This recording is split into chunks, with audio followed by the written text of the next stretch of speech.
Looking ahead at most of the country now, there are just little pockets of areas of droughts across portions of the country. A little pocket towards Rapid City and extreme southwestern South Dakota. Just a moderate drought going on across the Northeast. The blizzard of 2017 likely has ended much of this drought across the New England states. There is a extreme drought, though, in the northern portions of Georgia, north of Atlanta.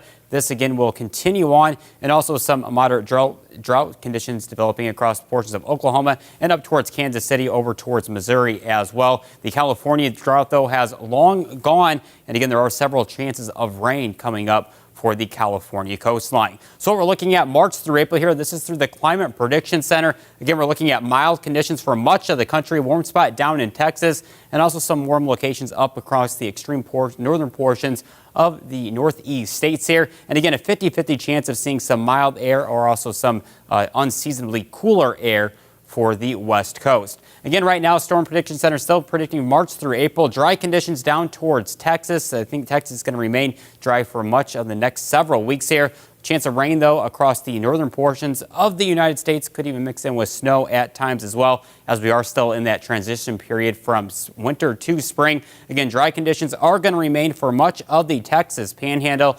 And again, a chance for precipitation for much of the northern states, northern plains, and northern portions of the Midwest, all the way over to the Great Lakes region. And the areas in between here have a 50-50 chance of seeing some of that precipitation. So as we go ahead and look at the forecast for this week as we go into Sunday, again, cold air is going to stay across much of the northern portions of the United States as our jet stream is going to turn more zonal west to east, keeping the warm air off to our south. More mild air right in between here, but again, more seasonally cooler air for areas along the north as we go throughout the forecast period for the next week. Again, keeping most of the warm air off to the south. As we look at the precipitation this week, again, a chance for rain across the Great Lakes, also across the west coast. Again, still remaining fairly dry, though, down in portions of Texas. This rain then transitions into the middle portions of the country and down towards Atlanta, where that drought is. Again, much needed rain still for the Carolinas coast here. And again, as we go throughout the Great Lakes period, again, it's still a chance of rain, and snow remains up to the north,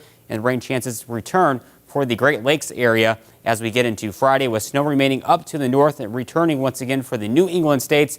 Rain still possible for portions of California and the west coast as we go throughout the rest of the forecasted week. As we look at the weather headlines, though, again, we're still in that transition period between winter and spring. As we go throughout the rest of the forecast period, though, still a good chance for either rain or snow possible throughout the forecast period, and trending warmer by the end of March. I do think once we get into the end of March and beginning of April, we'll likely see a warming pattern and a break in the jet stream.